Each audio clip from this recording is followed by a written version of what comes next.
I'd like to wish everybody a good Chodesh. Everyone knows Nisha Nichnas Adar Marbin B'Simcha, the month of Adar ushers in a special sense of joy, and we all could use some Simcha. So hopefully we'll have a wonderful month with Purim and moving on to Pesach and Geula, redemption for the Jewish people, B'Mehera B'Yameinu. Parshas Mishpatim has in it a lot of laws that seem at first blush to be bland and technical. What happens if an ox gores? What happens if a person digs a pit and then there's damage? What happens if there's physical injury, personal injury? And it doesn't really have the glamour, if you will, of Matan Torah last week with Har Sinai suspended over the Jewish people and the thunder and the lightning. And Chazal say, Ve'ela HaMishpatim, everything that we read about in this week's Seder also happened at Sinai. And the question is, why do we have to have that emphasis? One would think it's just about getting along and making sure that society functions well. So there is a section later on in the Parsha which really brings out the essence of the Ve'ela HaMishpatim. There's a special mitzvah not to neglect the orphan and the widow. And even more than that, not to take advantage of them. And that means anybody should not be abused. But typically, the widow and the orphan, they don't have anyone to protect them. So the Torah says, make sure that you're extra sensitive. And in fact, it's very severe if somebody would take advantage. God forbid, the punishment, the retribution is that the same plight will be visited upon the wives and the children. They will become widows and orphans. So I'll tell you a couple of stories about Gedolim. Maybe a Litvisha story and a Hasidish story. But we have in our annals of stories of the sages, they are replete with how careful they were when it came to the widows and the orphans. Rav Chaim Soloveitchik from a century ago, a little more, he was without doubt the greatest scholar, the genius. He was a Rosh Yeshiva in Volozhin. He was the Rav of Brisk, which was a major city. And he was also very humble. And he never went by any special honorifics, any titles. He called himself Chaim Soloveitchik.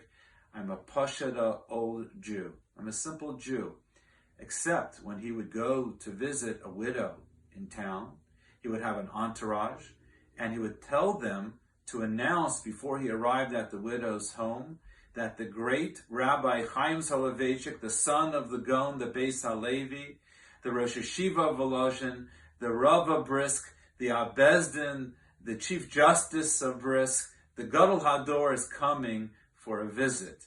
That wasn't for his own aggrandizement. That was for the sake of the widow to feel that she deserved, that she was being honored with the personage of Rav Chaim. The Rosenberg Rabbi, the Hasidish story, I've mentioned this many times. He went through the war and he was in the DP camps and he heard that somebody from his community went off the derech, a young man. He gave up on Yiddishkeit and the Rosenberg Rabbi wanted to meet him.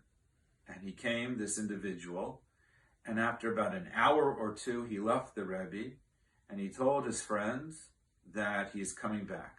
He's going to be from again, he'll keep Shabbos, Kashrus, he's had a change of heart. And they asked, what happened? What did he say to you? What were the pearls of wisdom? So this person said, I told him, I'm a young man, I lost my parents, I lost my siblings, I have no one in the world. Why did Hashem do that? He left me, he took away the best, it's not fair. And the Rebbe said, you know what? I'm in the same position. I had a wife before the war, I had 11 children, and Hashem took the best and left me. And the Rebbe cried, and I cried, and he held my hand, and we had a good cry for about an hour. When I saw how sincere he was, and how he represents the emes, I had to come back. And that's what the Ve'ela HaMishpatim is about. We think we just have to pay our damages and move on with our lives. No, it's much more than that. We have to be sensitive. It's not only the widow and the orphan, it's anybody. It's the empathy. Put ourselves in their place. If somebody needs money, Kesef Talva es Ami, es Ha'ani Imach. Imagine if you needed a loan, if you were hard pressed for money. Always think about the other person. That's being Adam L'Chavero. And if we do that, if we realize that's from Sinai, so then everything else falls into place. Bein Adam Lamakom, our relationship with Hashem, our scholarship, our learning. But what comes first is the way we take care of each other. And that should be our schus. We talked about a difficult time, a difficult year. Mishenichnas Adar, the schus of the simcha of Adar is to take care of each other. And with that, God willing, we'll see the Gula Bimhera B'Yameinu. Everyone have a good Shabbos and a good Chodesh.